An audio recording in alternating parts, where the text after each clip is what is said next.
Hello friends, मैं Brajesh Mishra basic point with Brajesh channel में आप सभी का स्वागत करता हूं। आज हम बात करेंगे यूपी बीएड में पॉलिटी का जो है कुछ महत्वपूर्ण प्रश्नों की। तो आइए हम बात कर लेते हैं अभ्यास प्रश्न जो कि पॉलिटी का है। भारत में न्यायपालिका निम्न की देखरेख में कार्य करती है। तो भारत में न्यायपालिका किसकी देखरेख में कार्य करती है? प्रधानमंत्री की देखरेख में, राष्ट्रपति की देखरेख में, संसद की देखरेख में या स्वतंत्र। तो हम आपको बता दें कि भारत में जो न्यायपालिका है वह स्वतंत्र है, वह किसी की देखरेख में कार्य नहीं करती है। हम बात करते हैं अगर दूसरे प्रश्न की, निम्नलिखित में से कौन समवर्ती सूची का विषय नहीं है? समवर्ती सूची का मतलब ये होता है कि जिस पर कानून राज्य और का केंद्र दोनों बना सके। तो समवर्ती सूची का विषय नहीं है तो वह लोक स्वास्थ्य है। लोक स्वास्थ्य जो है यह राज्य सूची के अंतर्गत आता है। इसका सही उत्तर क्या हो जाएगा? लोक स्वास्थ्य। लोक स्वास्थ्य जो है समवर्ती सूची का विषय नहीं है, यह राज्य सूची का विषय है। हम बात कर लेते हैं तीसरे प्रश्न की, किसी कारणवश कार्यकाल के दौरान राष्ट्रपति की मृत्यु हो जाए तो उपराष्ट्रपति अधिकतम कितने समय तक राष्ट्रपति के रूप में कार्य कर सकता है? तो ऑप्शन की अगर हम बात करते हैं तो 2 वर्ष तक, 1 वर्ष तक, 3 महीने तक या 6 महीने तक। तो इसका सही उत्तर जो है वह हो जाएगा 6 महीने तक। उपराष्ट्रपति जो है वह राष्ट्रपति की मृत्यु के उपरांत 6 महीने तक अधिकतम उसके पद पर रह सकता है। हम बात करते हैं चौथे प्रश्न की, कोई विधेयक धन विधेयक है अथवा नहीं, इसका निर्णय कौन करता है? तो हम पहले बात करते हैं ऑप्शन की, लोकसभा अध्यक्ष, प्रधानमंत्री, राष्ट्रपति या संसदीय समिति। तो इसका सही उत्तर हो जाएगा दोस्तों लोकसभा अध्यक्ष। कोई विधेयक धन विधेयक है अथवा नहीं, इसका निर्णय कौन करता है? तो लोकसभा अध्यक्ष इसका निर्णय करते हैं। हम बात कर लेते हैं पांचवें प्रश्न की, राष्ट्रपति अपना त्यागपत्र किसे संबोधित करते हुए देता है? तो राष्ट्रपति अपना त्यागपत्र किसे संबोधित करते हुए देता है? भारत के मुख्य न्यायाधीश को, लोकसभा अध्यक्ष को, उपराष्ट्रपति को या प्रधानमंत्री को? तो इसका सही उत्तर हो जाएगा उपराष्ट्रपति को। यानी कि राष्ट्रपति जो है अपना त्यागपत्र जो देता है वह किसको देता है? उपराष्ट्रपति को संबोधित करते हुए देता है। हम बात कर लेते हैं छठवें प्रश्न की, राज्य में मंत्रिपरिषद उत्तरदायी होती है। किसका बात कर रहा है? कहाँ पे? तो राज्य में। तो राज्य में मंत्रिपरिषद उत्तरदायी होती है किसके प्रति? विधानमंडल के सदनों के प्रति, राज्य के प्रति, संसद के प्रति या विधानसभा के प्रति। तो इसका सही उत्तर क्या हो जाएगा? तो इसका सही उत्तर हो जाएगा विधानसभा के प्रति। राज्य में मंत्रिपरिषद उत्तरदायी होती है तो किसके प्रति उत्तरदायी होती है? विधानसभा के प्रति उत्तरदायी होती है। हम बात कर लेते हैं सातवें प्रश्न की। सातवां प्रश्न क्या है? निम्नलिखित में से किस संविधान संशोधन के अंतर्गत मौलिक कर्तव्यों को शामिल किया गया है? तो मौलिक कर्तव्यों को 42वें संविधान संशोधन के अंतर्गत शामिल किया गया है। तो 42वें संविधान संशोधन के अंतर्गत मौलिक कर्तव्यों को शामिल किया गया है।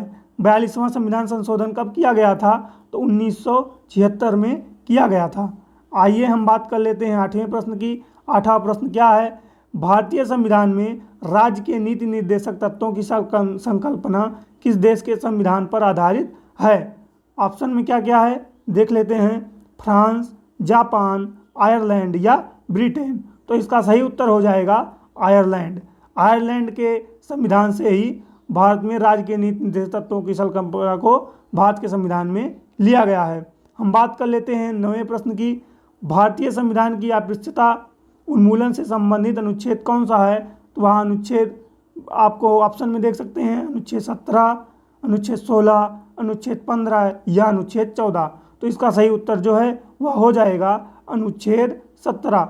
अनुच्छेद 17 में ही अस्पृश्यता उन्मूलन से संबंधित कानून बनाए गए हैं या उससे संबंधित बात की गई है। हम बात कर लेते हैं क्वेश्चन नंबर 10 की, ईस्ट की नीतियों से कौन सा प्रधानमंत्री सबसे ज़्यादा प्रभावित हुआ था? तो वह हुआ था इंद्र कुमार गुजराल। कौन हुआ था? इंद्र कुमार गुजराल। हम बात कर लेते हैं संसद का अर्थ क्या होता है? संसद का अर्थ क्या है? राज्यसभा और लोकसभा, राज्यसभा, लोकसभा और प्रधानमंत्री, भारत का राष्ट्रपति, राज्यसभा, लोकसभा, भारत का राष्ट्रपति, भारत का उपराष्ट्रपति, लोकसभा और राज्यसभा। तो इसका सही उत्तर हो जाएगा संसद जो है या 3 अंग से मिलकर बनता है। भारत के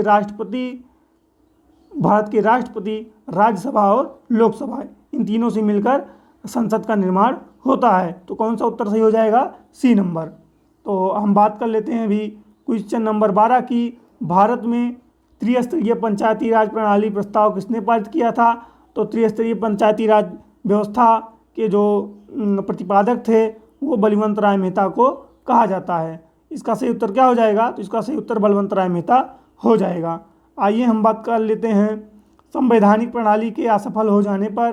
किसके? संवैधानिक प्रणाली के असफल हो जाने पर किसी राज्य में राष्ट्रपति शासन संविधान की किस धारा के अंतर्गत लागू किया जाता है? ऑप्शन में हम देख लेते हैं 352, 356, 360 या 350। तो इसका सही उत्तर हो जाएगा 356। 356 के तहत ही राज्य में राष्ट्रपति शासन लगाया जाता है। संविधान सभा के अध्यक्ष कौन थे? संविधान सभा के अध्यक्ष कौन थे? तो इसका सही उत्तर क्या हो जाएगा? तो इसका सही उत्तर हो जाएगा संविधान सभा के अध्यक्ष की अगर हम बात करें, संविधान सभा की अगर हम अध्यक्ष की बात करते हैं तो संविधान सभा के अध्यक्ष जो हैं वो डॉक्टर राजेंद्र प्रसाद हो जाएंगे। क्योंकि डॉक्टर राजेंद्र प्रसाद को ही हम संविधान सभा के अस्थायी अध्यक्ष के रूप में जानते हैं। यहाँ पे चूँकि अस्थायी या अस्थायी शब्द का प्रयोग नहीं किया गया है, इसलिए यहाँ पर डॉक्टर राजेंद्र प्रसाद को ही हम वरीयता देंगे। हम आइए बात कर लेते हैं प्रश्न नंबर 15 की। प्रश्न नंबर 15 क्या कहता है? भारतीय संसद द्वारा विश्व संसदीय प्रणालियों की कौन सी अभिनव चर्चा प्रक्रिया समाविष्ट की गई है? तो यहाँ हम बात कर लेते हैं शून्यकाल की। भारत के संविधान में शून्यकाल की चर्चा कहीं भी नहीं है, लेकिन यह संसद में किया जाता है। हम आइए बात कर लेते हैं प्रश्न नंबर 16 की। किस संविधान संशोधन द्वारा मतदान की आयु 21 वर्ष से घटाकर 18 वर्ष की गई? किसके द्वारा की गई थी? तो 61वां संविधान संशोधन। किसके द्वारा? 61वां संविधान संशोधन 1989 द्वारा किया गया था। आइए हम बात कर लेते हैं 17 नंबर प्रश्न की। संसद के संयुक्त सत्र का संचालन कौन करता है? संसद के संयुक्त सत्र का संचालन कौन करता है? तो उसका संचालन कौन करते हैं? राष्ट्रपति करते हैं, प्रधानमंत्री करते हैं, राज्यसभा करते हैं, राज्यसभा अध्यक्ष करते हैं या लोकसभा अध्यक्ष करते हैं? तो इसका सही उत्तर हो जाएगा लोकसभा अध्यक्ष करते हैं। संसद के संयुक्त सत्र का संचालन कौन करता है? तो लोकसभा अध्यक्ष करते हैं। आइए हम बात कर लेते हैं प्रश्न नंबर 18 की। प्रश्न नंबर 18 क्या कहता है? राष्ट्रपति द्वारा राज्यसभा के लिए मनोनीत की गई सदस्यों की संख्या क्या है? तो वह है 12, जो कि अब समाप्त कर दी गई है। 12 है जो कि राष्ट्रपति जो है राज्यसभा में मनोनीत करते हैं। आइए हम बात कर लेते हैं क्वेश्चन नंबर 19 की। प्रश्न नंबर 19 क्या कह रहा है? भारतीय राजनीतिक एकता का प्रतीक है। भारतीय राजनीतिक एकता का प्रतीक है तो वह क्या है? राजनीतिक पार्टियां। क्योंकि यहाँ पे बहुत से मताधिकार के राजनीतिक पार्टियां हैं, इसलिए यह उत्तर सही हो जाएगा। हम अभी बात कर लेते हैं मुख्य न्यायाधीश की नियुक्ति कौन करता है? तो मुख्य न्यायाधीश की नियुक्ति कौन करेगा? प्रधानमंत्री करेंगे, राष्ट्रपति करेंगे या मंत्रिपरिषद करता है या उपराष्ट्रपति करता है? तो इसका सही उत्तर हो जाएगा मुख्य न्यायाधीश की नियुक्ति राष्ट्रपति करते हैं। कौन करता है? तो राष्ट्रपति मुख्य न्यायाधीश की नियुक्ति करते हैं। आइए हम बात कर लेते हैं प्रश्न नंबर 21 की। प्रश्न नंबर 21 क्या कहता है? कितने वर्षों तक के बच्चों को शिक्षा अनिवार्य की गई है? कितने वर्ष के बच्चों को शिक्षा अनिवार्य की गई है? तो इसका सही उत्तर हो जाएगा पहला ही, 6 से 14 वर्ष तक के बच्चों को अनिवार्य शिक्षा की गई है। आइए हम बात कर लेते हैं प्रश्न नंबर 22 की। किस अनुच्छेद के तहत बच्चों को शिक्षा अनिवार्य की गई है? तो बच्चों को शिक्षा अनिवार्य की गई है किस अनुच्छेद के तहत? 18C के तहत, 20B के तहत, 15D के तहत या 21A के तहत? तो इसका सही उत्तर हो जाएगा 21A के तहत। किसके तहत? 21A, या इसको हम कहीं कहीं भी लिख देते हैं। तो 21A के तहत ही बच्चों को शिक्षा अनिवार्य की गई है। हम बात कर लेते हैं प्रश्न नंबर 23 की। प्रश्न नंबर 23 क्या कहता है? राष्ट्रपति किस अनुच्छेद के तहत लोकसभा को भंग कर सकता है? राष्ट्रपति किस अनुच्छेद के तहत लोकसभा को भंग कर सकता है? तो तो इसका सही उत्तर हो जाएगा 80B के तहत राष्ट्रपति जो है वह लोकसभा को भंग कर सकता है। हम बात करते हैं प्रश्न नंबर 24 की। प्रश्न नंबर 24 क्या कहता है? राज्यसभा व लोकसभा का संयुक्त अधिवेशन कौन बुलाता है? तो राज्यसभा और लोकसभा का संयुक्त अधिवेशन जो है यह दोस्तों बुलाते हैं राष्ट्रपति। कौन बुलाते हैं? राष्ट्रपति बुलाते हैं। राज्यसभा व लोकसभा का संयुक्त अधिवेशन कौन बुलाता है? तो ये अधिवेशन राष्ट्रपति जी बुलाते हैं। उच्च न्यायालय के न्यायाधीशों की नियुक्ति कौन करता है?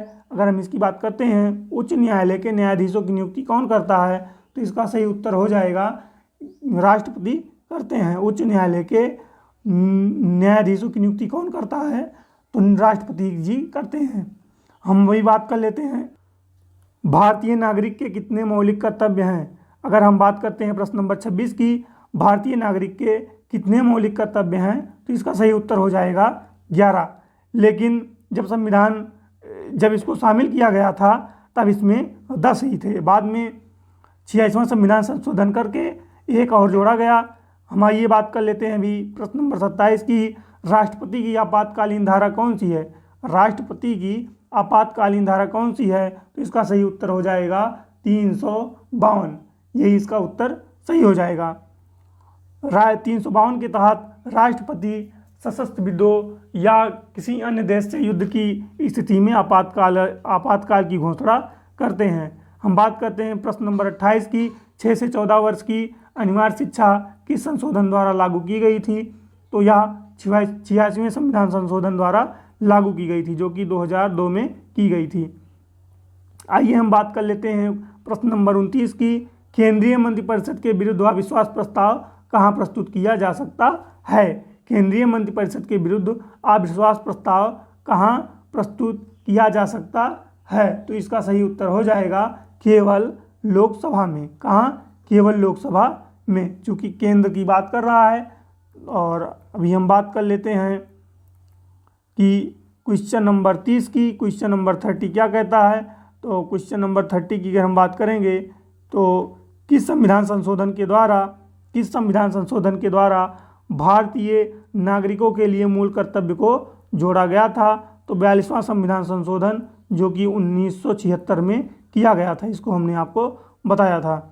आइए अभी हम बात कर लेते हैं प्रश्न नंबर 31 की, संविधान का कौन सा अनुच्छेद 14 वर्ष तक की अवस्था के बच्चों को निःशुल्क एवं अनिवार्य शिक्षा का प्रावधान करता है?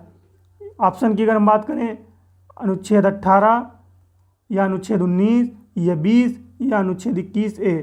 हमने आपको बताया था आर्टिकल 21A जो है यह बच्चों को निःशुल्क शिक्षा का प्रावधान करता है।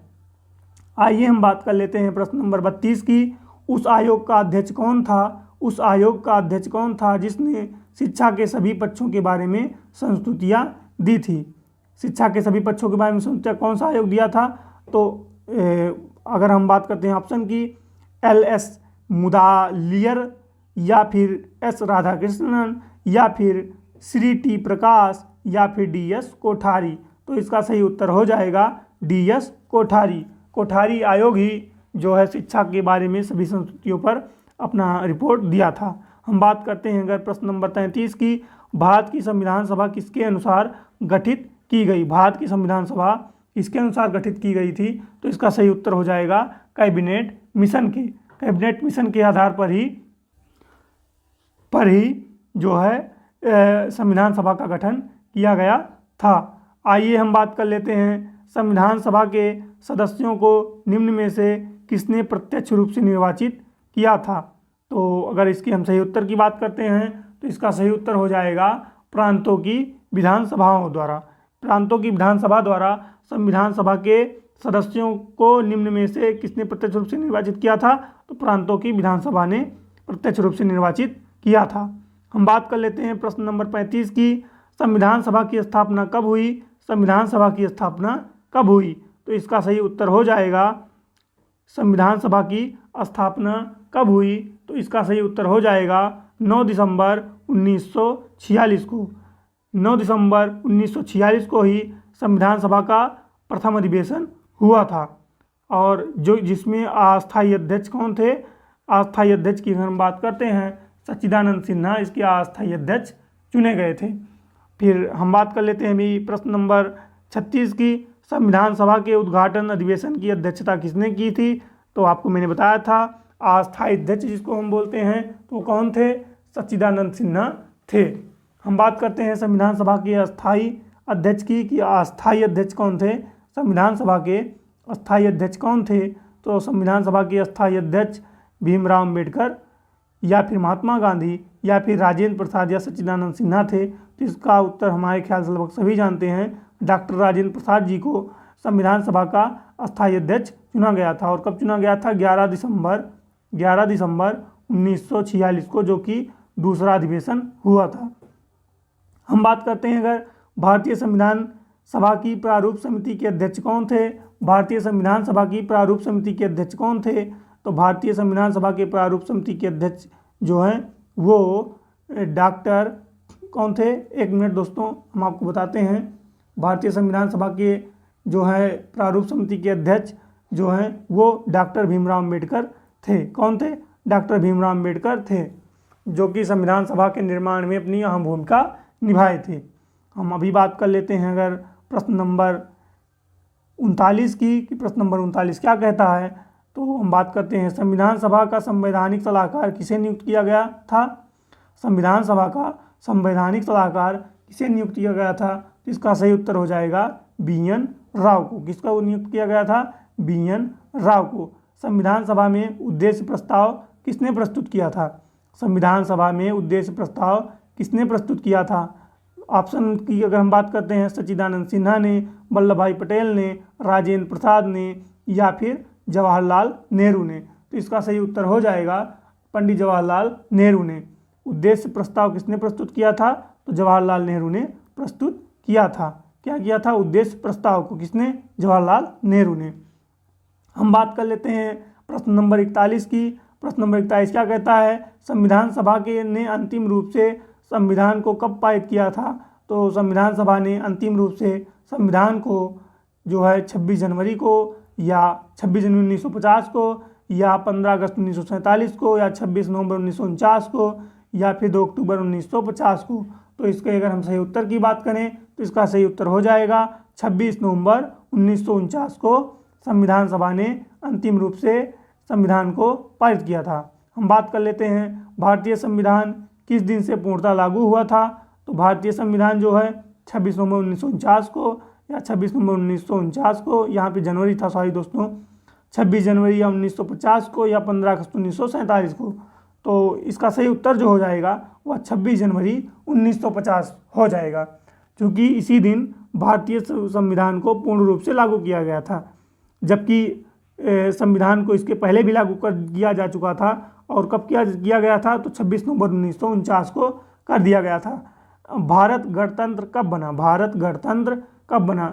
इसका सही उत्तर अगर हम बात करते हैं तो 15 अगस्त 1949, जो कि नहीं होगा, 26 नवंबर 1949 या फिर 26 जनवरी 1949 या 26 जनवरी 1950। तो इसका सही उत्तर हो जाएगा भारत गणतंत्र कब बना? तो 26 जनवरी 1949 को, सॉरी 1950 को बना था। भारत गणतंत्र कब बना था? 26 जनवरी 1950 को बना था। हम बात कर लेते हैं, इसी दिन हम गणतंत्र दिवस मनाते हैं 26 जनवरी को ही। भारत एक गणतंत्र है, इसका अर्थ क्या है? तो इसका अर्थ है सभी मामलों में अंतिम अधिकार जनता के पास है। भारत में संसदीय शासन व्यवस्था है, ये भी सही है, ये भी सही है। भारत में वंशानुगत शासन नहीं है, यही इस प्रश्न का ये चूंकि गलत है, ये क्या है? तो गलत है, और यही इस प्रश्न का जो है सही उत्तर हो जाएगा। भारत राज्यों का एक संघ है, तो ये भी सही बात है। तो लेकिन इस प्रश्न का जो है उत्तर जो हो जाएगा वो हो जाएगा भारत में वंशानुगत शासन नहीं है। हम बात कर लेते हैं अभी संविधान सभा द्वारा अंतिम रूप से पारित संविधान में कुल कितने अनुच्छेद और अनुसूचियाँ थी? तो 395 अनुच्छेद और 8 अनुसूचियाँ भारत के संविधान में थी जब वह पारित किया गया था। और अभी हम बात कर लेते हैं प्रश्न नंबर 46 की। प्रश्न नंबर 46 क्या कहता है? भारतीय संविधान के किस भाग को उसकी आत्मा की संज्ञा दी जाती है? तो भारतीय संविधान के संवैधानिक उपचारों के अधिकार को भारत की आत्मा की संज्ञा दी जाती है। हम बात कर लेते हैं प्रश्न नंबर 47 की। प्रश्न नंबर 47 क्या कहता है, भारतीय संविधान की कौन सी विशेषता इंग्लैंड से ली गई है। कहाँ से ली गई है, इंग्लैंड से ली गई है। तो इंग्लैंड से संसदीय प्रणाली को लिया गया है। भारतीय संविधान के इंग्लैंड से जो है कौन सी विशेषता ली गई है, तो इंग्लैंड से दोस्तों वह संसदीय प्रणाली को हमने स्वीकार किया है। अगर हम वही बात कर लेते हैं अभी प्रश्न नंबर 48 की, यानी कि 48 की, 28 प्रश्न नंबर क्या कहता है, वर्तमान में भारतीय संविधान में कुल कितनी अनुसूचियां हैं, तो 12 अनुसूचियां हैं। और जब बना था तब उसमें 8 अनुसूचियां थी, बाद में 4 अनुसूचियों को और जोड़ा गया। आइए हम बात कर लेते हैं अभी प्रश्न नंबर 49 की। प्रश्न नंबर 49 क्या कहता है, भारत संघ में शामिल राज्यों तथा संघ शासित क्षेत्रों का उल्लेख भारतीय संविधान की किस अनुसूची में मिलता है, तो प्रथम अनुसूची में मिलता है। किसमें मिलता है, प्रथम अनुसूची में मिलता है। हम बात कर लेते हैं प्रश्न नंबर 50 की। प्रश्न नंबर 50 क्या कहता है, भारतीय संविधान की तीसरी अनुसूची का संबंध किससे है, तो भारतीय संविधान की तीसरी अनुसूची का संबंध किससे है, तो शपथ एवं प्रतिज्ञान से है। किससे है, शपथ और प्रतिज्ञान से संबंधित है। हम आपको इसको ट्रिक बता दें थोड़ा सा आसानी जो हो, तीसरी यानी कि 3 इसमें लिखा है, और अगर शपथ देखेंगे तो इसमें भी 3 ही अक्षर है, शपथ है, इसमें 3 अक्षर हैं। आइए हम बात कर लेते हैं प्रश्न नंबर 51 की।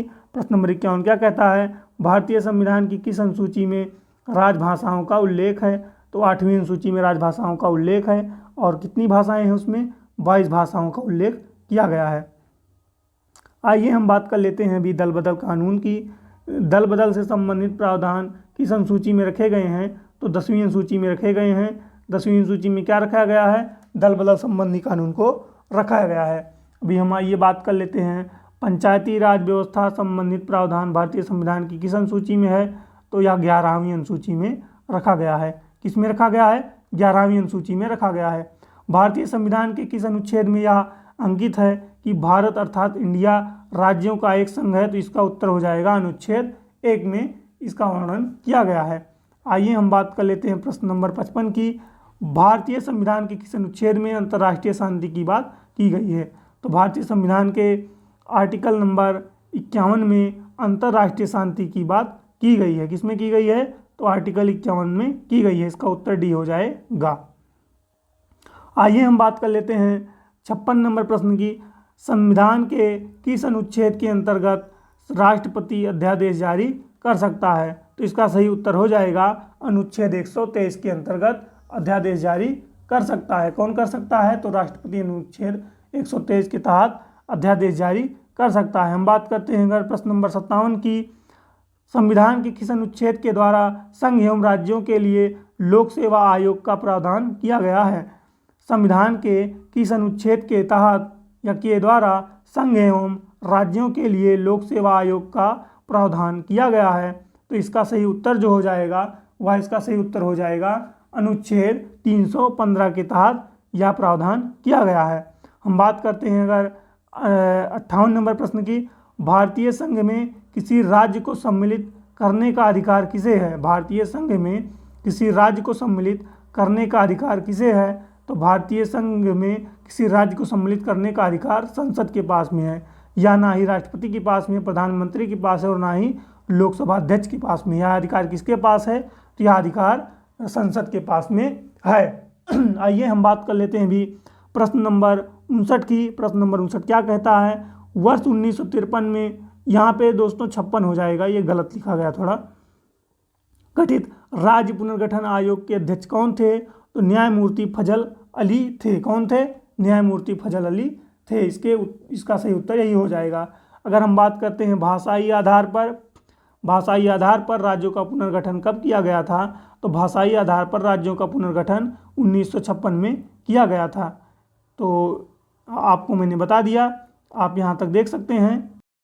भाषाई आधार पर गठित भारत का प्रथम राज्य कौन था, तो भारत का भाषाई आधार पर गठित प्रथम राज्य की अगर हम बात करें कौन सा था, ऑप्शन में क्या है, हरियाणा, केरल, तमिलनाडु या आंध्र प्रदेश। तो इसका सही उत्तर हो जाएगा आंध्र प्रदेश।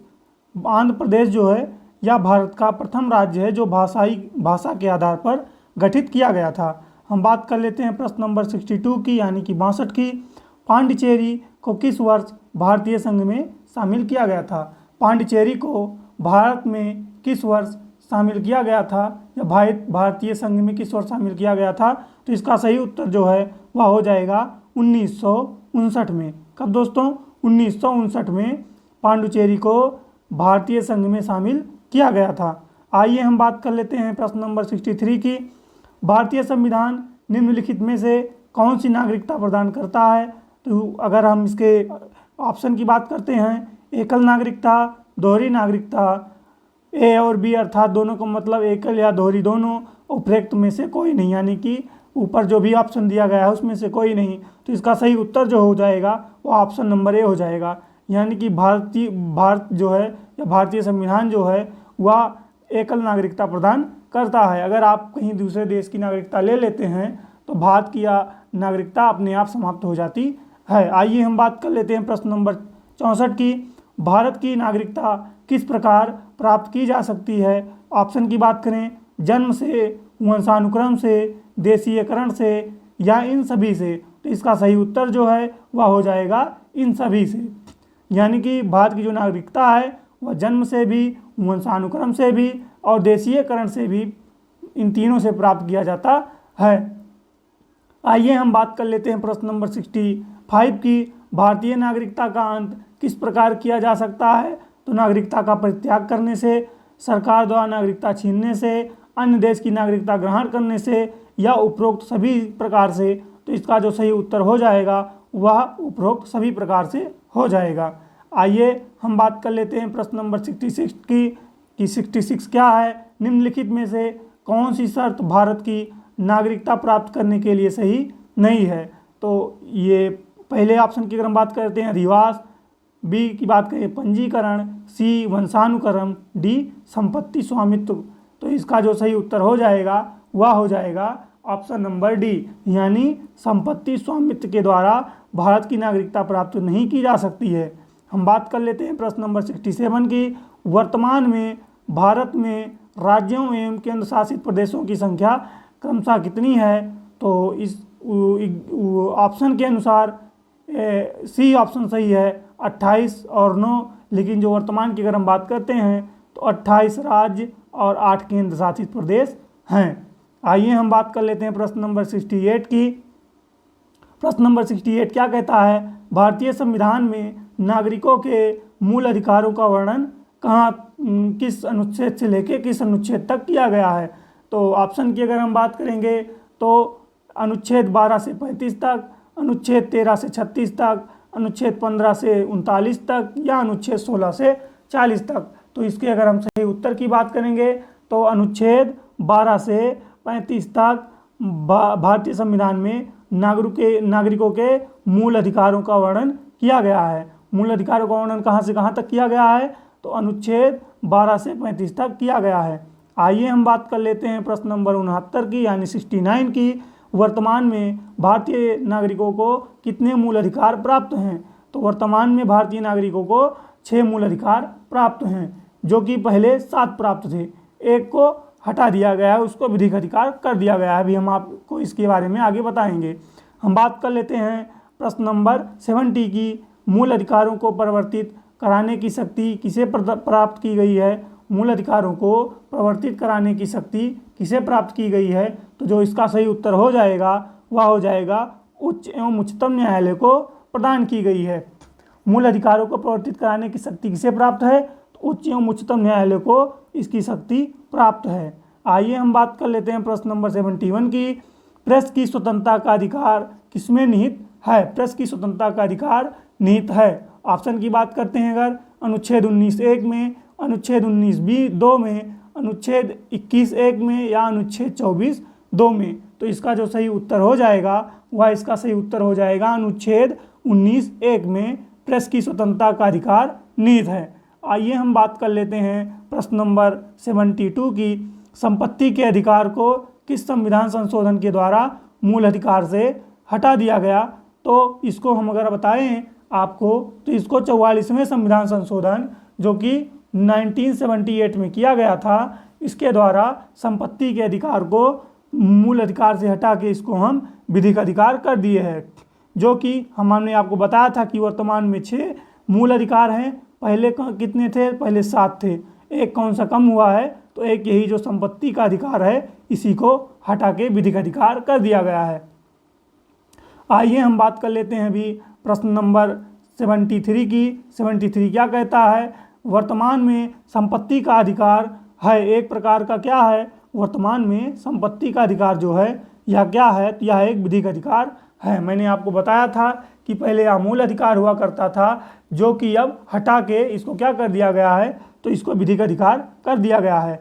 हम बात कर लेते हैं अभी किस अनुच्छेद के द्वारा, और अगर हम बताएं आपको कि जो ये संपत्ति का अधिकार है, इसको हम आर्टिकल 300 का में रखते हैं। आइए हम बात कर लेते हैं क्वेश्चन नंबर 74 की।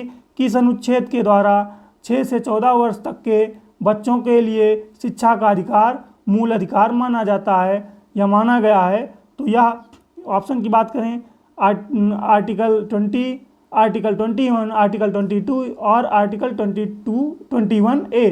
तो इसका जो सही उत्तर हो जाएगा आर्टिकल 21A अर्थात अनुच्छेद 21A में ये कहा गया है कि 6 से 14 वर्ष तक के बच्चों को यानी मूल अधिकार, शिक्षा का मूल अधिकार प्राप्त किया गया है या दिया गया है। हम बात कर लेते हैं प्रश्न नंबर 75 की। व्यक्तिगत स्वतंत्रता के लिए निम्नलिखित में से कौन सी रिट या याचिका दायर की जा सकती है? तो इसका जो सही उत्तर हो जाएगा वह हो जाएगा बंदी प्रत्यक्षीकरण। क्या हो जाएगा? बंदी प्रत्यक्षीकरण। आइए हम बात कर लेते हैं मत देने का अधिकार होता है, तो यह एक राजनीतिक अधिकार होता है। कौन सा अधिकार होता है? मत देने का अधिकार क्या होता है? तो राजनीतिक अधिकार होता है। आइए हम बात कर लेते हैं प्रश्न नंबर 77 की। भारतीय संविधान के किस अनुच्छेद में राज्य के नीति निषेध तत्वों का उल्लेख किया गया है? भारतीय संविधान के किस अनुच्छेद में राज्य के नीति निर्देशक तत्वों का उल्लेख किया गया है? अगर हम इसके ऑप्शन की बात करते हैं, अनुच्छेद 33 से 46, अनुच्छेद 34 से 48, अनुच्छेद 36 से 51 या अनुच्छेद 34 से 52। तो इसका जो सही उत्तर हो जाएगा वह हो जाएगा अनुच्छेद 36 से 51 तक इसका वर्णन किया गया है।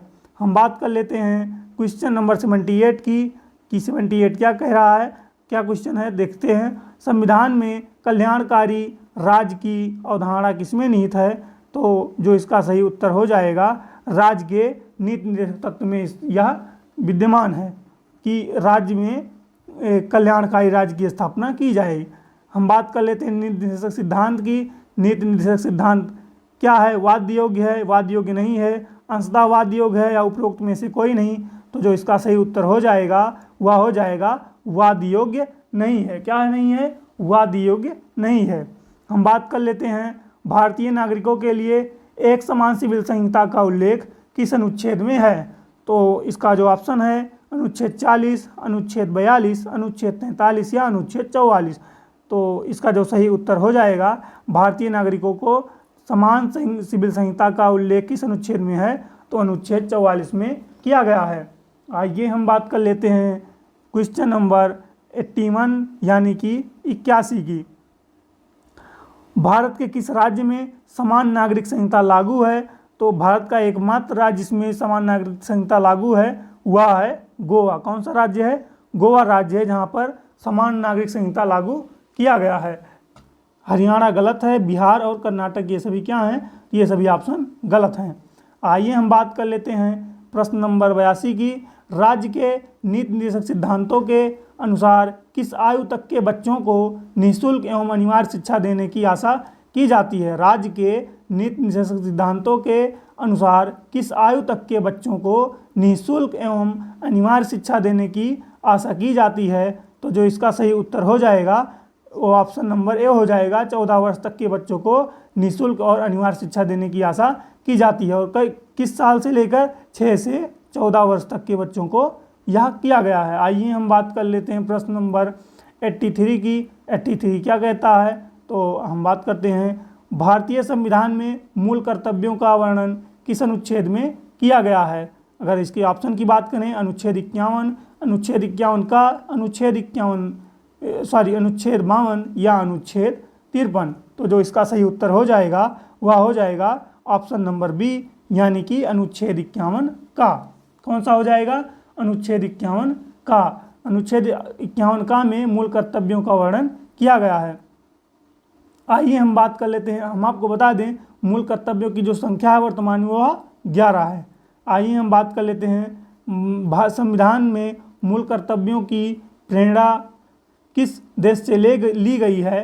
तो जो इसका सही उत्तर हो जाएगा वह हो जाएगा, क्या हो जाएगा? हम पहले ऑप्शन की बात कर लेते हैं। ऑप्शन नंबर ए क्या है? जर्मनी, नंबर बी आयरलैंड, सी पूर्व सोवियत संघ और डी की अगर बात करें तो दक्षिण अफ्रीका। जो इसका सही उत्तर हो जाएगा वह हो जाएगा ऑप्शन नंबर सी, यानी कि पूर्व सोवियत संघ। क्या हो जाएगा? पूर्व सोवियत संघ। हम बात करते हैं क्वेश्चन नंबर 85 की। वर्तमान में संविधान में मूल कर्तव्यों की संख्या या कुल संख्या कितनी है? तो हमने आपको बताया था कि वर्तमान में भारतीय संविधान में मूल कर्तव्यों की कुल संख्या 11 है। कितनी है? 11 है। आइए हम बात कर लेते हैं प्रश्न नंबर 86 की। भारत में कार्यपालिका का अध्यक्ष कौन होता है? भारत में कार्यपालिका का अध्यक्ष कौन होता है? तो इसके अगर हम ऑप्शन की बात करते हैं, ऑप्शन ए क्या है? राष्ट्रपति, ऑप्शन बी प्रधानमंत्री, ऑप्शन सी विपक्ष का नेता या ऑप्शन सी भारत सरकार का मुख्य सचिव। तो इसका जो सही उत्तर हो जाएगा वह हो जाएगा भारत के राष्ट्रपति। भारत का जो राष्ट्रपति होता है वह कार्यपालिका का अध्यक्ष होता है। लेकिन अगर वास्तविक कार्यपालिका का अध्यक्ष की अगर हम बात करते हैं तो वह प्रधानमंत्री होता है, क्योंकि इसके पास ज़्यादा पावर होती है। हम बात कर लेते हैं 87 की। भारतीय संघ की शक्ति किसमें निहित होती है? भारतीय संघ की शक्ति किसमें निहित होती है? तो इसका जो सही उत्तर हो जाएगा वह हो जाएगा संसद। क्या हो जाएगा? संसद। और हम बात कर लेते हैं क्वेश्चन नंबर 88 की। राष्ट्रपति के निर्वाचक मंडल में शामिल है। राष्ट्रपति के निर्वाचक मंडल में कौन कौन शामिल होते हैं? अगर हम इसके ऑप्शन की बात करते हैं, संसद के दोनों सदनों के सदस्य तथा राज्यों की विधानसभाओं के निर्वाचित सदस्य। अगर हम ऑप्शन नंबर बी की बात करेंगे, संसद के दोनों सदनों के निर्वाचित सदस्य तथा राज्यों की विधानसभाओं एवं विधान परिषदों के निर्वाचित सदस्य। अगर हम ऑप्शन नंबर सी की बात करते हैं, संसद के दोनों सदनों के निर्वाचित सदस्य तथा राज्यों की विधानसभाओं के निर्वाचित सदस्य। ऑप्शन डी की बात करेंगे, संसद के दोनों सदनों के निर्वाचित सदस्य। जो इसका सही उत्तर की अगर हम बात कर लेते हैं, इसका सही उत्तर क्या हो जाएगा? तो इसका सही उत्तर हो जाएगा ऑप्शन नंबर सी, संसद के दोनों सदनों के निर्वाचित सदस्य तथा राज्यों की विधानसभाओं के निर्वाचित सदस्य। संसद के दोनों सदनों के निर्वाचित सदस्य यानी कि राज्यसभा और लोकसभा के निर्वाचित सदस्य प्लस क्या दोस्तों? प्लस विधानसभा के निर्वाचित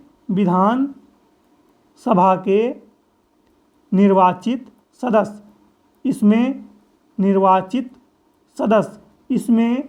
इसमें जो है विधान परिषद होती है, विधान परिषद के सदस्य शामिल नहीं होते। विधान परिषद के सदस्य शामिल नहीं होते हैं। आइए हम बात कर लेते हैं क्वेश्चन नंबर 89 की। 89 क्या कहता है? राष्ट्रपति पद के चुनाव संबंधी विवाद किसे निर्देशित किया जाता है? तो राष्ट्रपति के चुनाव संबंधी विवाद को हम उच्चतम न्यायालय में इसको ले जाते हैं। कहाँ पे? उच्चतम न्यायालय इसका निपटारा करता है। हम बात करते हैं अगर क्वेश्चन नंबर 90 की। राष्ट्रपति पद के निर्वाचन हेतु कौन सी पद्धति अपनाई जाती है? राष्ट्रपति पद के निर्वाचन हेतु कौन सी पद्धति अपनाई जाती है? ऑप्शन की बात करते हैं, ऑप्शन नंबर ए एकल संक्रमणीय पद्धति, ऑप्शन नंबर बी अप्रत्यक्ष मतदान, ऑप्शन नंबर सी की अगर बात करते हैं समानुपातिक प्रतिनिधित्व, और अगर ऑप्शन डी की हम बात करें तो उपरोक्त सभी, जो कि यह सही हो जाएगा। ये राष्ट्रपति के निर्वाचन के लिए एकल संक्रमणीय पद्धति, अप्रत्यक्ष मतदान और समानुपातिक प्रतिनिधित्व को अपनाया जाता है। हम आइए बात कर लेते हैं क्वेश्चन नंबर 91 की। 91 क्या कह रहा है? भारतीय सेनाओं का सर्वोच्च सेनापति कौन होता है? तो इसका जो उत्तर हो जाएगा वह राष्ट्रपति हो जाएगा। क्या हो जाएगा? राष्ट्रपति हो जाएगा। आइए हम बात कर लेते हैं प्रश्न नंबर 92 की। प्रश्न नंबर 92 क्या कहता है? भारत के प्रथम राष्ट्रपति थे? भारत के प्रथम राष्ट्रपति कौन थे? जवाहरलाल नेहरू थे, राजेंद्र प्रसाद थे, वल्लभ भाई पटेल थे या महात्मा गांधी थे? तो इनमें से जो सही उत्तर इसका हो जाएगा वह हो जाएगा, प्रथम राष्ट्रपति की बात कर रहा है तो डॉक्टर राजेंद्र प्रसाद इसका सही उत्तर हो जाएगा। हम बात कर लेते हैं क्वेश्चन नंबर 93 की। निर्विरोध चुने जाने वाले एकमात्र राष्ट्रपति, निर्विरोध चुने जाने वाले एकमात्र राष्ट्रपति कौन थे? राजेंद्र प्रसाद थे या ज्ञानी जैल सिंह थे या नीलम संजीव रेड्डी थे या एपीजे अब्दुल कलाम थे? तो जो इसका सही उत्तर हो जाएगा वह हो जाएगा नीलम संजीव रेड्डी। आप इसको थोड़ा ऐसे भी याद कर सकते हैं, नीलम और निर्विरोध, निर्विरोध, तो ये भी ना से स्टार्ट हो रहा है और ये भी ना से स्टार्ट हो रहा है, तो आप ऐसे देख के याद कर सकते हैं। आइए हम बात कर लेते हैं क्वेश्चन नंबर 94 की। क्वेश्चन नंबर 94 क्या कहता है, क्या पूछ रहा है? तो राष्ट्रपति पर महाभियोग का आरोप संसद के किस सदन द्वारा लाया जाता है? राष्ट्रपति पर महाभियोग संसद के किस सदन द्वारा लाया जाता है? तो इसका जो सही उत्तर हो जाएगा वह ऑप्शन नंबर सी हो जाएगा, यानी कि संसद के किसी भी सदन द्वारा इसको हम ला सकते हैं। संसद के किसी भी सदन द्वारा हम राष्ट्रपति पर महाभियोग का आरोप ला सकते हैं। हम आइए बात कर लेते हैं क्वेश्चन नंबर 95 की। क्वेश्चन नंबर 95 क्या कहता है? कोई व्यक्ति राष्ट्रपति पद के लिए अधिकतम कितनी बार निर्वाचित हो सकता है? हम इसके ऑप्शन की बात करते हैं। 1 बार, 2 बार, 3 बार या कोई सीमा नहीं है। तो इसका जो सही उत्तर हो जाएगा वह हो जाएगा ऑप्शन नंबर डी, यानी कि कोई सीमा नहीं है। हम बात कर लेते हैं क्वेश्चन नंबर 96 की। राष्ट्रपति को पद एवं गोपनीयता की शपथ कौन दिलाता है? राष्ट्रपति को पद एवं गोपनीयता की शपथ कौन दिलाता है? तो जो इसका सही उत्तर हो जाएगा वह हो जाएगा उच्चतम न्यायालय के मुख्य न्यायाधीश। कौन? उच्चतम न्यायालय के मुख्य न्यायाधीश जो हैं वो राष्ट्रपति को पद एवं गोपनीयता की शपथ दिलाते हैं। हम आइए बात कर लेते हैं क्वेश्चन नंबर 97 की। क्वेश्चन नंबर 97 क्या कहता है? उपराष्ट्रपति के निर्वाचक मंडल में शामिल होते हैं। उपराष्ट्रपति के निर्वाचक मंडल में शामिल होते हैं। तो हम अगर इसकी बात करते हैं ऑप्शन की, सिर्फ राज्यसभा के सदस्य, सिर्फ लोकसभा के सदस्य या फिर राज्यसभा एवं लोकसभा के सदस्य। सी ऑप्शन की बात करें तो राज्यसभा एवं लोकसभा के निर्वाचित सदस्य। अगर हम ऑप्शन डी की बात करते हैं राज्यसभा एवं लोकसभा के सदस्य। तो जो इसका सही उत्तर हो जाएगा वह ऑप्शन नंबर डी हो जाएगा, राज्यसभा एवं लोकसभा के सदस्य, चाहे वो निर्वाचित हों चाहे वो मनोनीत हों। आइए हम बात कर लेते हैं क्वेश्चन नंबर 98 की। क्वेश्चन नंबर 98 क्या कह रहा है? 98 की बात करें, भारत के उपराष्ट्रपति को पद से कौन हटा सकता है? भारत के उपराष्ट्रपति को पद से कौन हटा सकता है?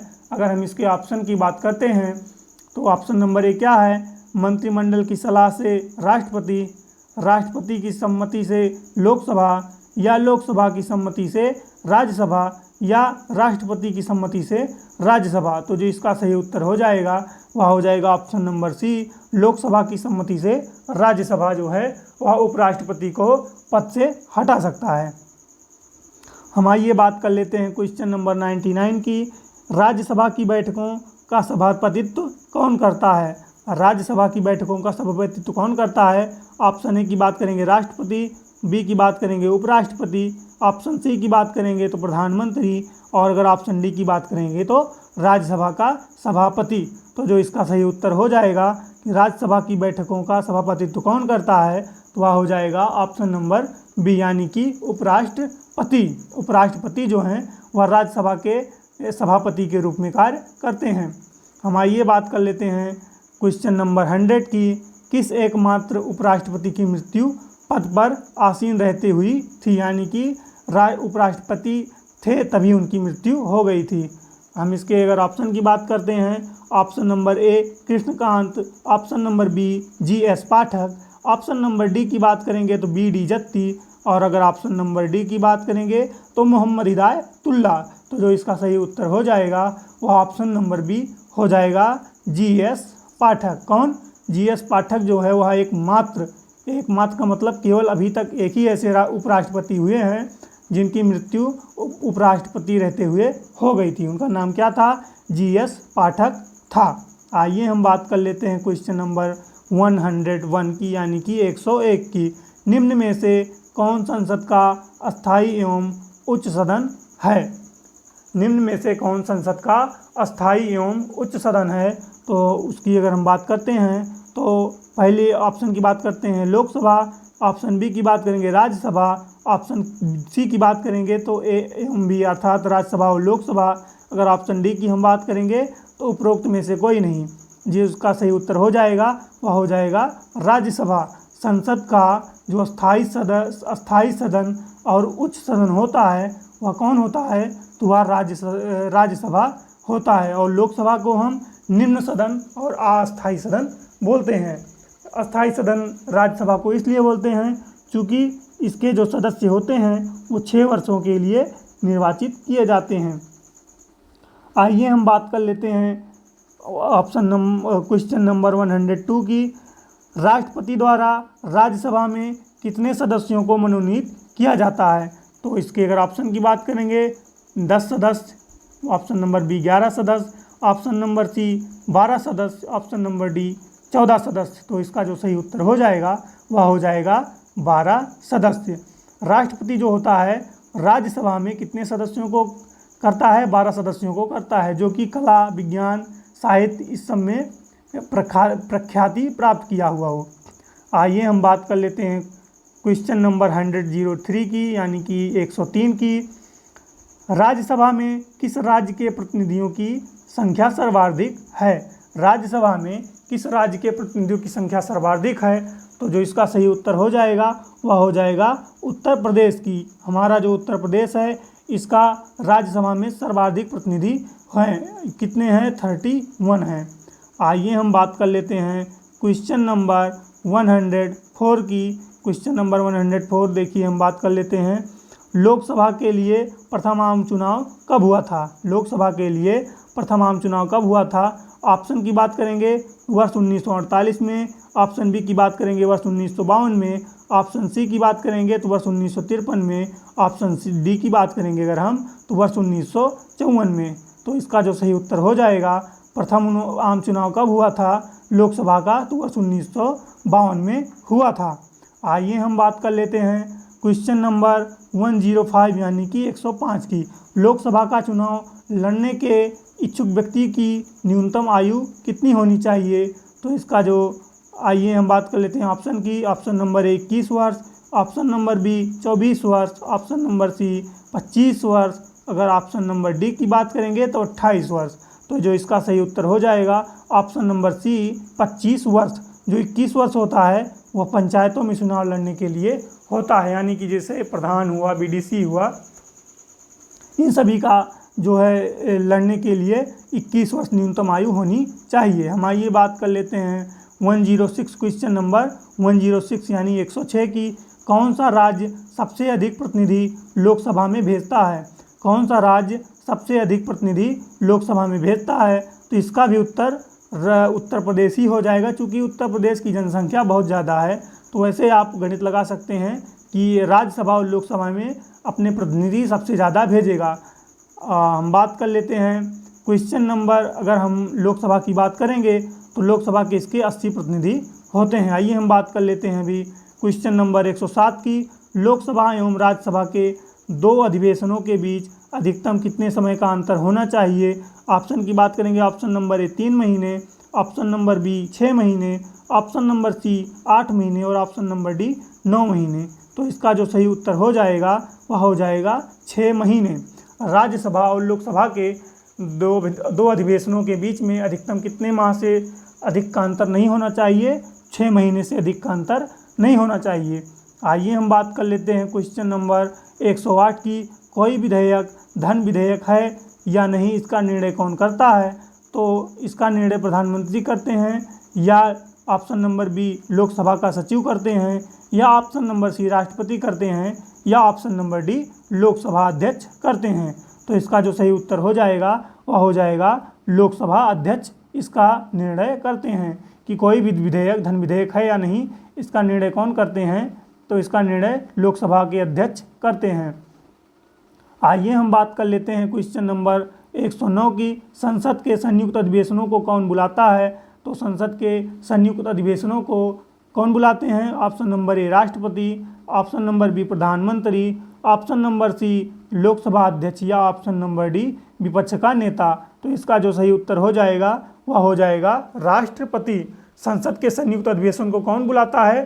संसद के संयुक्त अधिवेशन को राष्ट्रपति बुलाते हैं, लेकिन उसकी जो अध्यक्षता है वह लोकसभा के अध्यक्ष ही करते हैं। आइए हम बात कर लेते हैं, लेकिन जो इसका उत्तर है वह ऑप्शन नंबर ए हो जाएगा। राष्ट्रपति जो है संसद के संयुक्त अधिवेशन को बुलाता है। आइए हम बात कर लेते हैं क्वेश्चन नंबर 110 की, प्रधानमंत्री की नियुक्ति कौन करता है।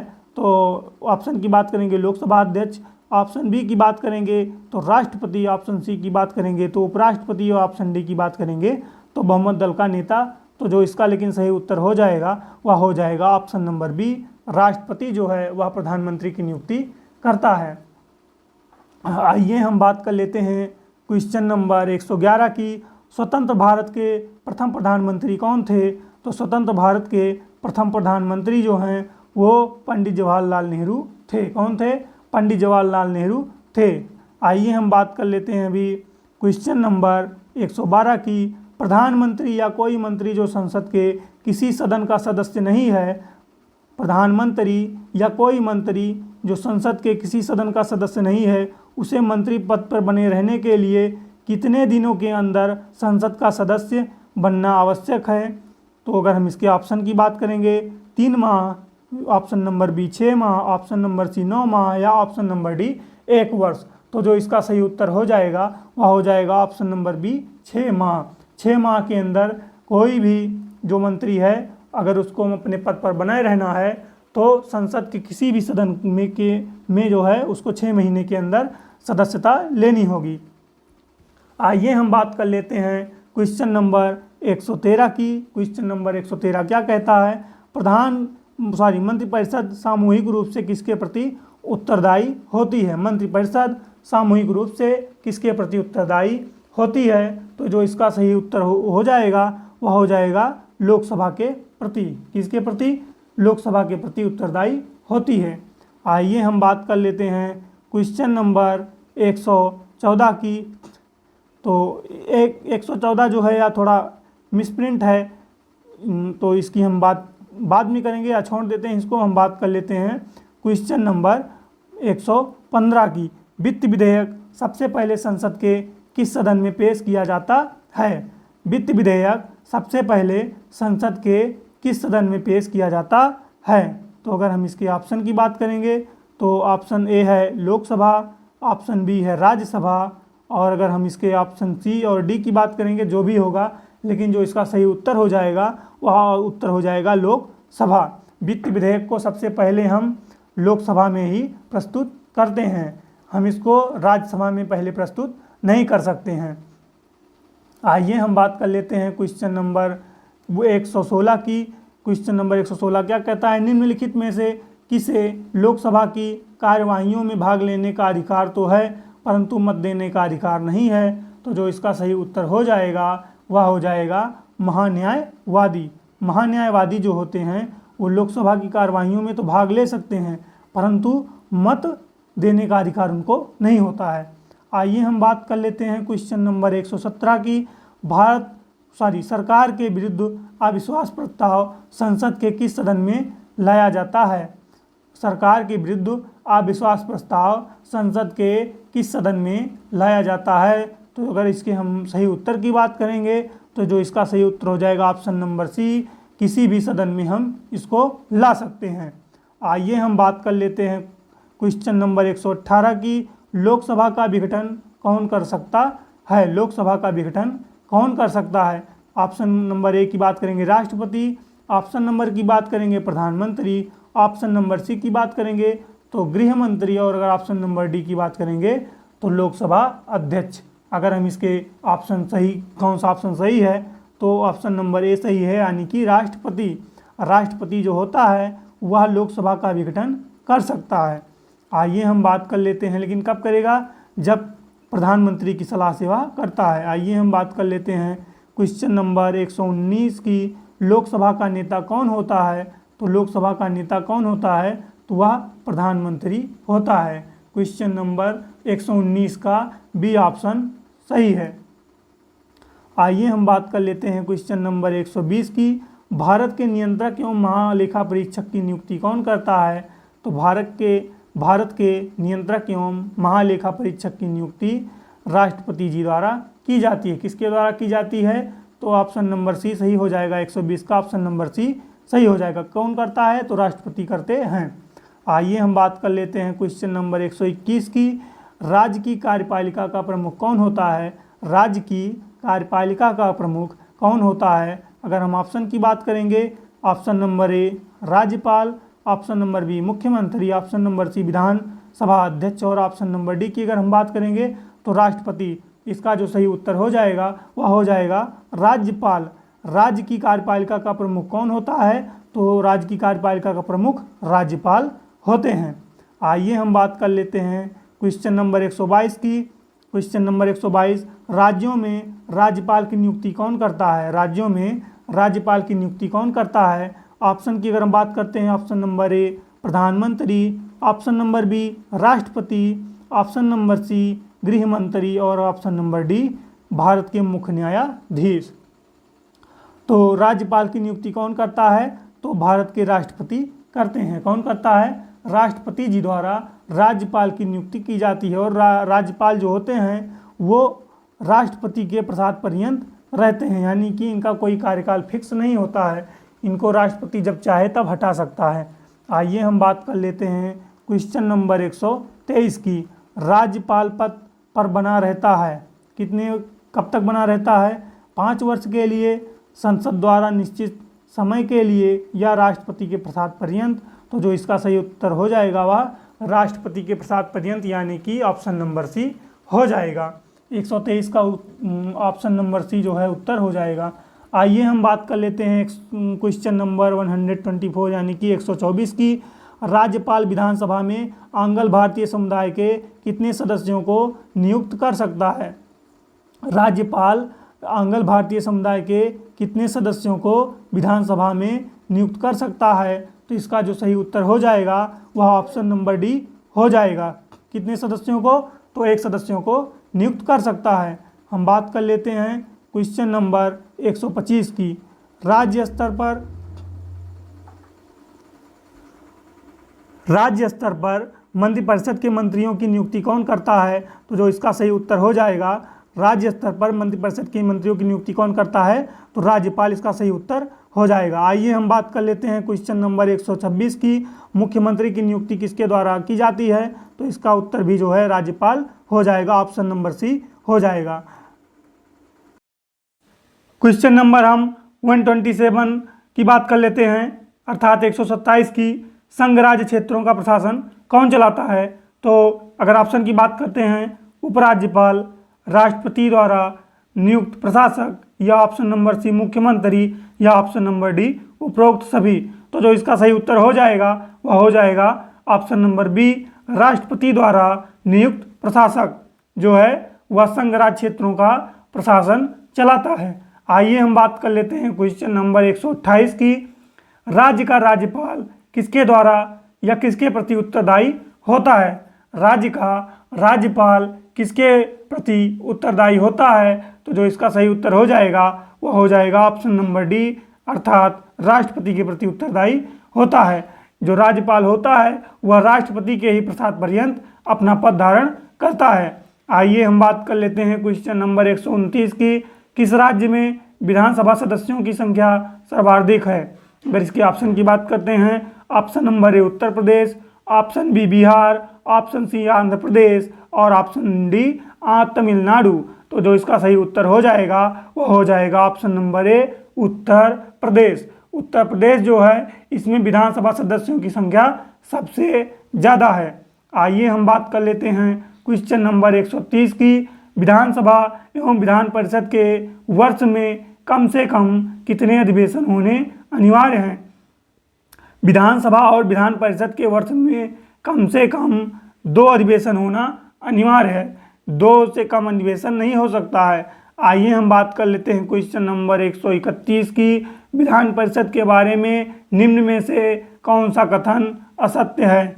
हम इसके अगर ऑप्शन की बात करते हैं, ऑप्शन नंबर ए क्या है, इस सदन का सदस्य बनने के लिए न्यूनतम आयु 30 वर्ष होनी चाहिए, तो जो कि सही है। अगर हम बात कर लेते हैं कि इसकी सदस्य संख्या विधानसभा की सदस्य संख्या के 1/3 से अधिक नहीं होनी चाहिए, ये भी सही है। अगर हम बात कर लेते हैं इसकी न्यूनतम संख्या 40 है, तो यह भी सही है। तो अगर हम इसके आंसर की बात करते हैं तो उपरोक्त में से कोई नहीं, यानी कि जो भी दिया गया है ये सारे क्या हैं, तो ये सारे सही हैं, इनमें से कोई गलत नहीं है। आइए हम बात कर लेते हैं प्रश्न नंबर 132 की। प्रश्न नंबर 132 क्या है, संविधान के अनुच्छेद 370 के द्वारा किस राज्य को विशेष राज्य का दर्जा प्राप्त था। तो इसके बारे में लगभग सभी जानते होंगे। इसका जो उत्तर है वह जम्मू कश्मीर अर्थात ऑप्शन नंबर सी हो जाएगा। आइए, जो धारा 370 है वह कहाँ लागू किया गया था, तो वह जम्मू कश्मीर में ही लागू था। आइए हम बात कर लेते हैं क्वेश्चन नंबर 133 की। 133 में क्या है, वर्तमान में भारत में कितने राज्यों में विधान परिषद कार्यरत है। विधान परिषद वर्तमान में भारत में कितने प्रदेश में या राज्यों में कार्यरत है। जो इसका सही उत्तर हो जाएगा वह हो जाएगा ऑप्शन नंबर डी, 6 राज्यों में। 6 राज्यों में ही विधानसभा कार्यरत है। हम बात करते हैं, अगर हम राज्यों की बात करेंगे तो उत्तर प्रदेश, बिहार, महाराष्ट्र, कर्नाटक, आंध्र प्रदेश और तेलंगाना, ये 6 राज्य हैं जहां पर पूरे भारत में विधान परिषद कार्यरत है। हम बात कर लेते हैं क्वेश्चन नंबर 134 की। 134 में क्या है, राष्ट्रीय विकास परिषद की बैठक में राज्य का प्रतिनिधित्व कौन करता है। राष्ट्रीय विकास परिषद में की बैठकों में राज्य का प्रतिनिधित्व कौन करता है, तो इसका जो सही उत्तर हो जाएगा वह हो जाएगा ऑप्शन नंबर ए, मुख्यमंत्री। मुख्यमंत्री जो होता है वह राष्ट्रीय विकास परिषद का अध्यक्ष मनोनीत होता है। हम आइए बात कर लेते हैं क्वेश्चन नंबर 135 की। राज्य का प्रथम विधि अधिकारी कौन होता है। राज्य का प्रथम विधि अधिकारी कौन होता है, तो हम आइए बात कर ले ऑप्शन की। महान्यायवादी, उच्च न्यायालय का मुख्य न्यायाधीश, महाधिवक्ता या ऑप्शन नंबर डी उपरोक्त में से कोई नहीं। अगर हम इसके सही उत्तर की बात करते हैं तो इसका ऑप्शन नंबर सी यानी कि महाधिवक्ता सही हो जाएगा। आइए हम बात कर लेते हैं क्वेश्चन नंबर 136 की।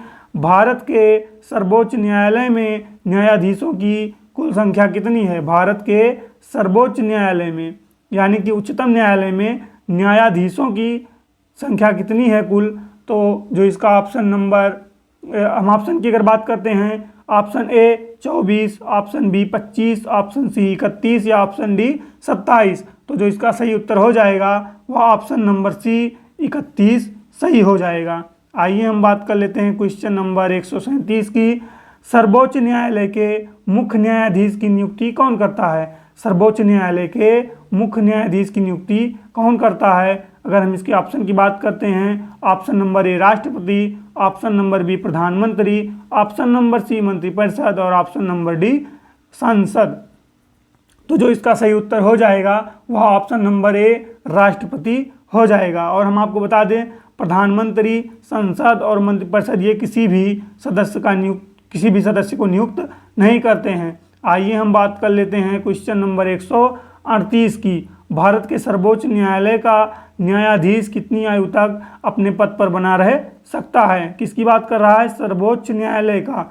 सर्वोच्च न्यायालय के जो न्यायाधीश होते हैं वो अपनी 65 वर्ष की आयु तक अपने पद पर रह सकते हैं, यानी कि जो इसका ऑप्शन नंबर डी है वह उत्तर सही हो जाएगा। कितना, 65 वर्ष। आइए हम बात कर लेते हैं क्वेश्चन नंबर 139 की। 139 में क्या है, सर्वोच्च न्यायालय के प्रथम मुख्य न्यायाधीश कौन थे।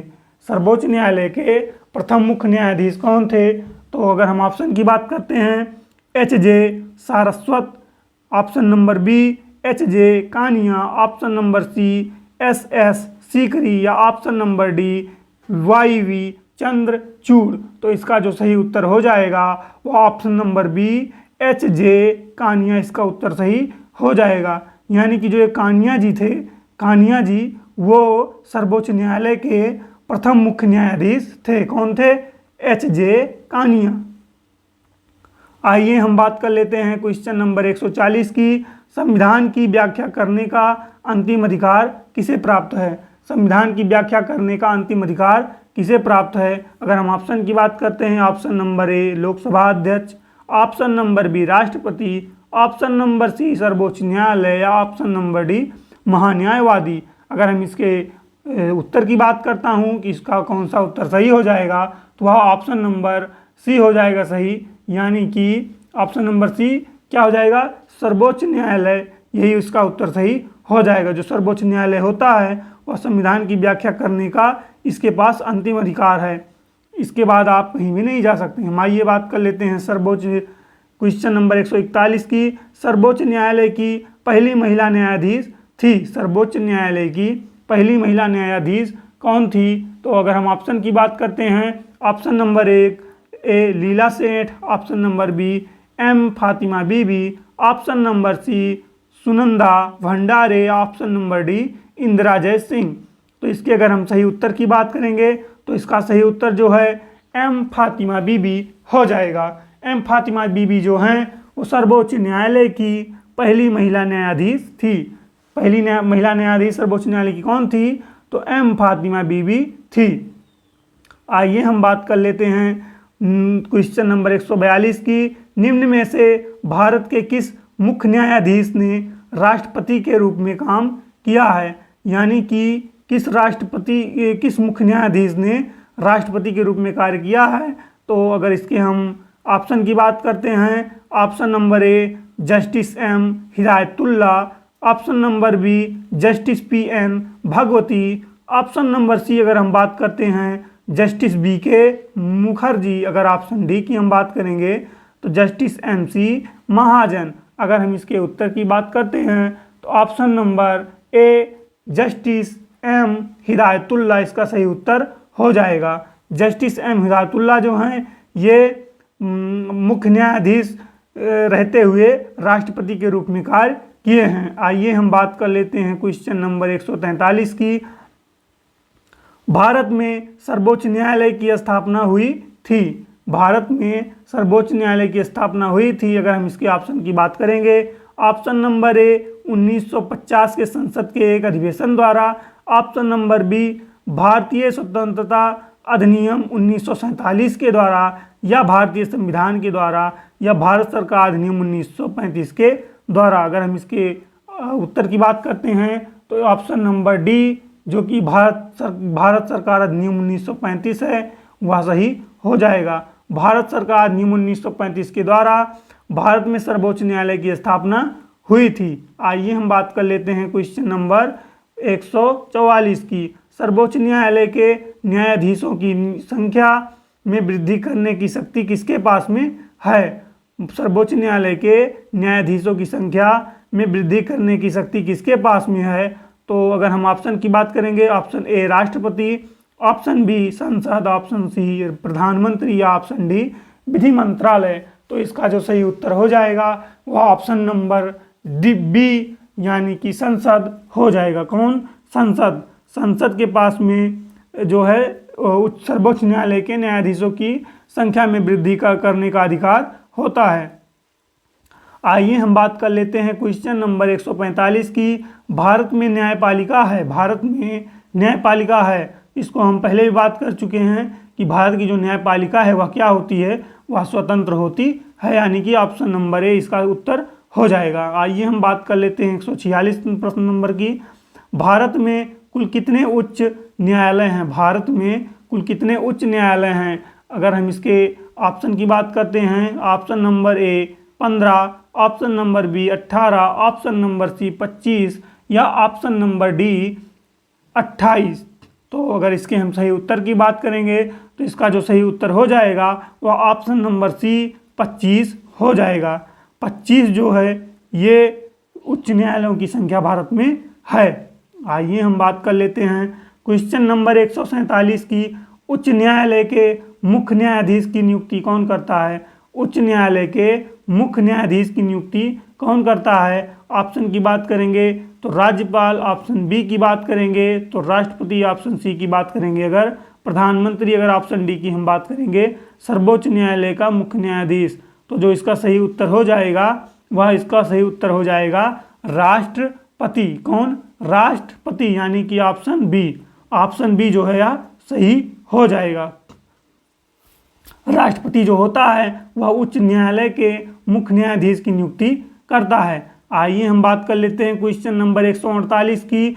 उच्च न्यायालय के न्यायाधीश किस आयु तक अपना पद धारण कर सकते हैं? अगर हम इसके ऑप्शन की बात करेंगे, option number 58, option B 60, option C 62 और ऑप्शन डी 65 वर्ष। तो अगर इसका जो सही उत्तर हो जाएगा, हम सही उत्तर की अगर बात करेंगे तो बात कर रहा है उच्च न्यायालय की, तो 62 वर्ष इसका जो ऑप्शन नंबर सी है वह हो जाएगा। अगर हम वहीं अगर सर्वोच्च न्यायालय की बात करेंगे, सर्वोच्च न्यायालय की अगर हम बात करेंगे तो सर्वोच्च न्यायालय में ही जो 62 है वह 65 वर्ष हो जाता है। जो 62 है वह क्या हो जाता है सर्वोच्च न्यायालय में, तो वह 65 वर्ष हो जाता है। और ये क्या होता है? ये उच्च न्यायालय के लिए होता है। आइए हम बात कर लेते हैं क्वेश्चन नंबर 149 की। उच्च न्यायालय का मुख्य न्यायाधीश अपना त्यागपत्र किसको देता है? उच्च न्यायालय का मुख्य न्यायाधीश अपना त्यागपत्र किसको देता है? अगर हम इसके ऑप्शन की बात करेंगे, ऑप्शन नंबर ए राष्ट्रपति, ऑप्शन नंबर बी सर्वोच्च न्यायालय के मुख्य न्यायाधीश, सर्वोच्च न्यायालय के मुख्य न्यायाधीश, अगर ऑप्शन सी की बात करेंगे अपने राज्य के राज्यपाल या फिर अपने राज्य के मुख्यमंत्री। तो इसका जो सही उत्तर हो जाएगा वह हो जाएगा राष्ट्रपति, यानी कि ऑप्शन नंबर ए। आइए हम बात कर लेते हैं क्वेश्चन नंबर 150 की। 150 क्या है? तो हम बात कर लेते हैं क्वेश्चन नंबर 150 की। उच्च न्यायालय के मुख्य न्यायाधीश के पद पर नियुक्त होने वाली पहली महिला। उच्च न्यायालय के मुख्य न्यायाधीश के पद पर नियुक्त होने वाली पहली महिला। अगर हम इसके ऑप्शन की बात करते हैं, Anna Chandy, option number A Anna Chandy, option B Fatima Bibi, option C Durba Banerjee, अगर ऑप्शन डी की हम बात करेंगे लीला सेठ। तो इसका जो सही उत्तर हो जाएगा वह लीला सेठ, ऑप्शन नंबर डी हो जाएगा। लीला सेठ जो थी ये उच्च न्यायालय के उच्च न्यायालय के मुख्य न्यायाधीश के पद पर नियुक्त होने वाली पहली महिला थी। कौन थी? पहली महिला थी। कौन थी? लीला सेठ। कौन? लीला सेठ।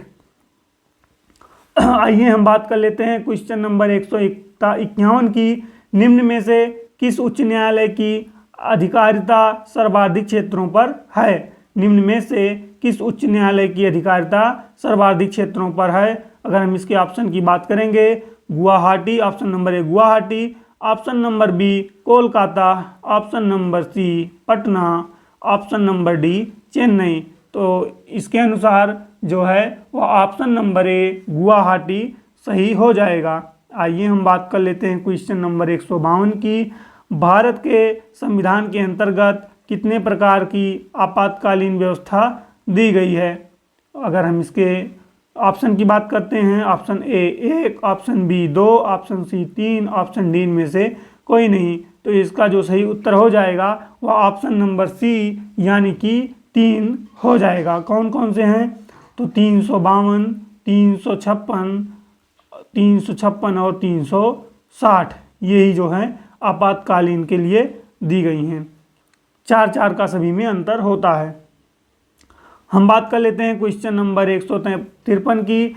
संविधान के किस अनुच्छेद के तहत राष्ट्रीय आपातकाल की उद्घोषणा राष्ट्रपति करता है? राष्ट्रीय आपातकाल की उद्घोषणा राष्ट्रपति करता है। तो जो इसका सही उत्तर हो जाएगा वह ऑप्शन नंबर ए 352 हो जाएगा। 352 के तहत सशस्त्र विद्रोह या किसी देश के साथ युद्ध की स्थिति में 352 के तहत आपातकाल की घोषणा की जाती है। वहीं अगर हम 356 की बात करेंगे तो 356 के तहत जो है किसी राज्य में राष्ट्रपति शासन लगाया जाता है। राज्य में राष्ट्रपति शासन लगाया जाता है। अगर हम वहीं 360 की बात करेंगे, 360 की, तो इसके तहत वित्तीय संकट होने की स्थिति में आपातकाल लगाया जाता है।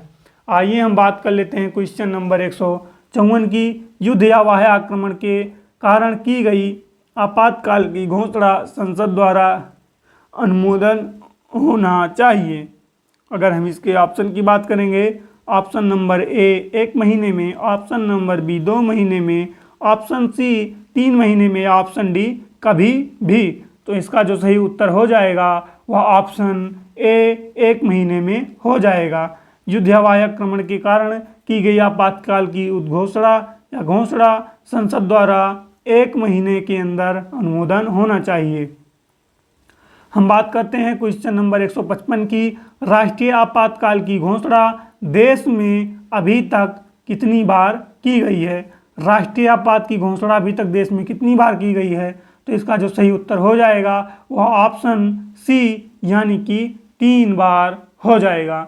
आइए हम बात कर लेते हैं क्वेश्चन नंबर 156 की। क्वेश्चन नंबर 156 में क्या है? संविधान के किस अनुच्छेद के तहत राज्यों में राष्ट्रपति शासन लगाया जाता है? तो हमने आपको बताया था राज्यों में राष्ट्रपति शासन आर्टिकल 356 अर्थात 356 के अंतर्गत लगाया जाता है, यानी कि ऑप्शन नंबर 20 का सही उत्तर हो जाएगा।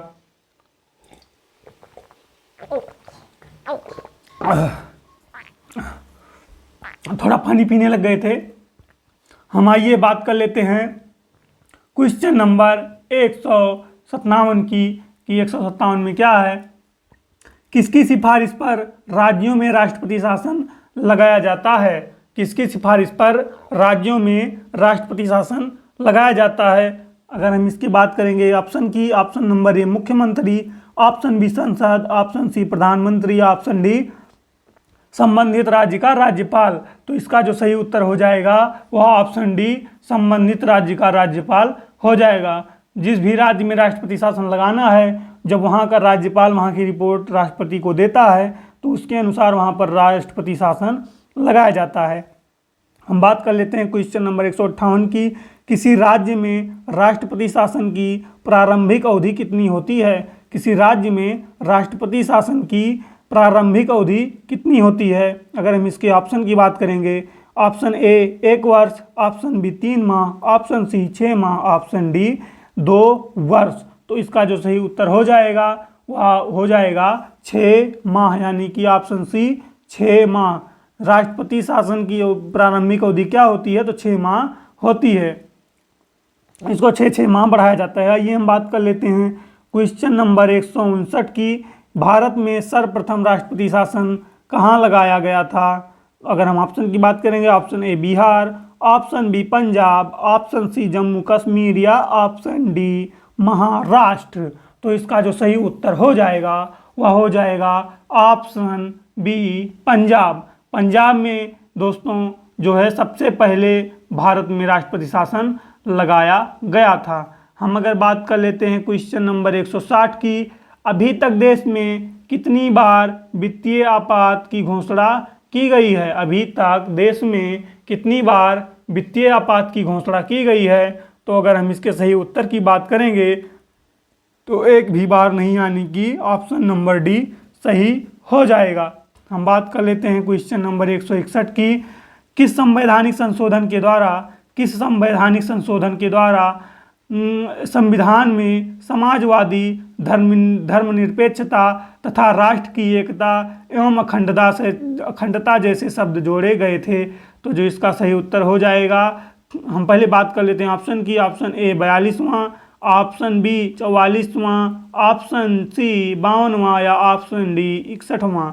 तो अगर इसके हम सही उत्तर की बात करेंगे, ऑप्शन ए 42वां संविधान संशोधन के द्वारा, जो कि 1976 में की गई थी, यानी कि 1976 में किया गया था, उसी के तहत संविधान में समाजवादी, धर्मनिरपेक्षता, राष्ट्र की एकता एवं अखंडता शब्द जैसे शब्द जोड़े गए थे। हम आइए बात कर लेते हैं क्वेश्चन नंबर 162 की। क्वेश्चन नंबर 162 क्या है?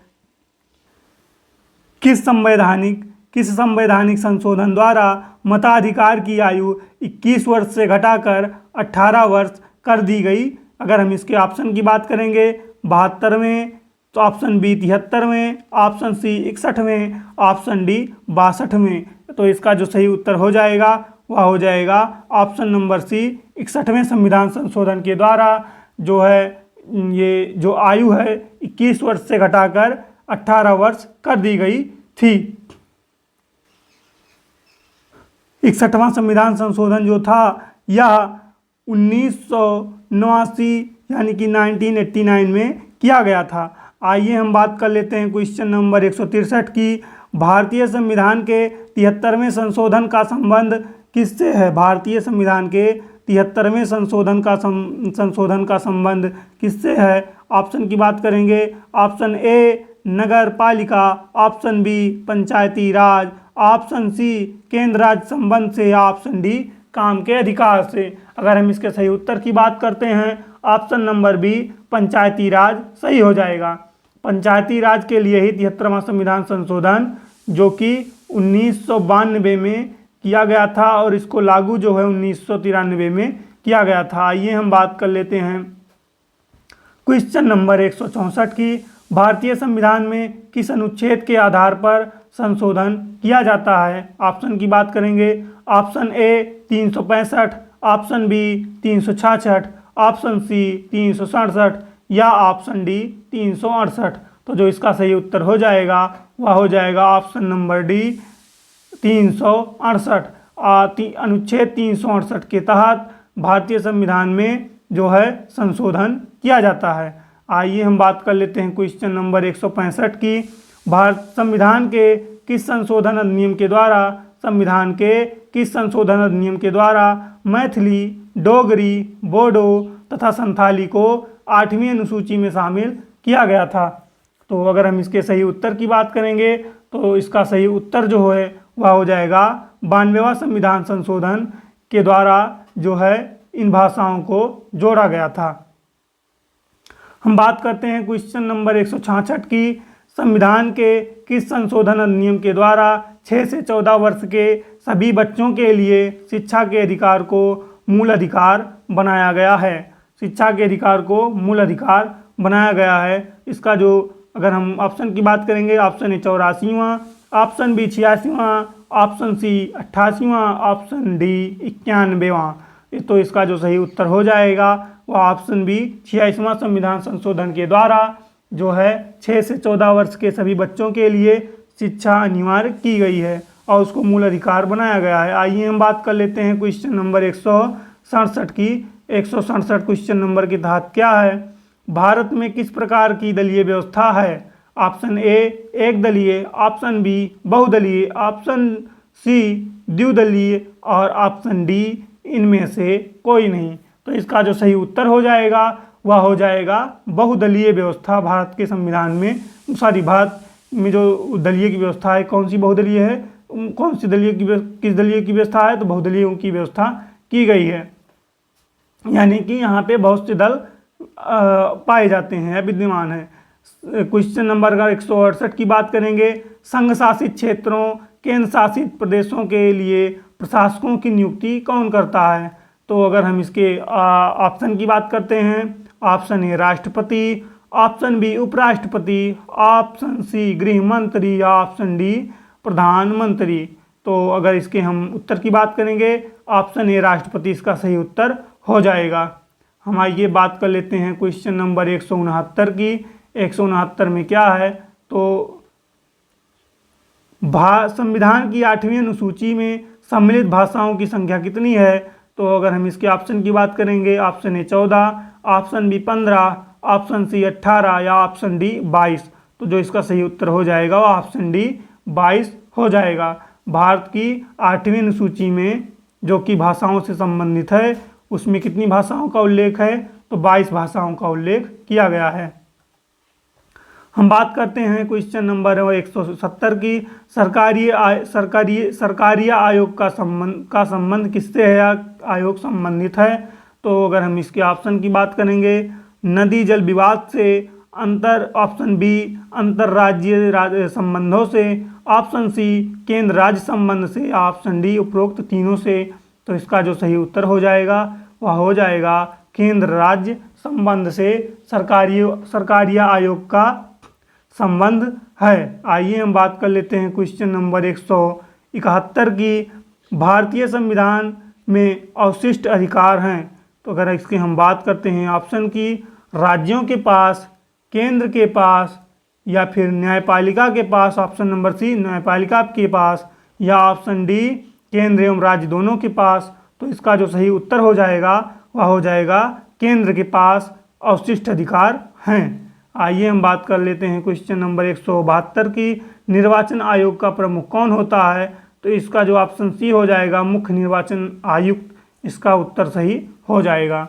आइए हम बात कर लेते हैं क्वेश्चन नंबर 173 की। उपचुनाव कब कराया जाता है? ऑप्शन ए 2 वर्ष बाद, ऑप्शन बी 3 वर्ष बाद, या ऑप्शन सी 5 वर्ष बाद, या ऑप्शन डी आवश्यकता जब हो। तो अगर हम इसके उत्तर की बात करेंगे, ऑप्शन डी जब आवश्यकता हो तो तब उपचुनाव कराया जाता है। हम बात करते हैं क्वेश्चन नंबर 174 की। भारत में पहला आम चुनाव कब संपन्न हुआ?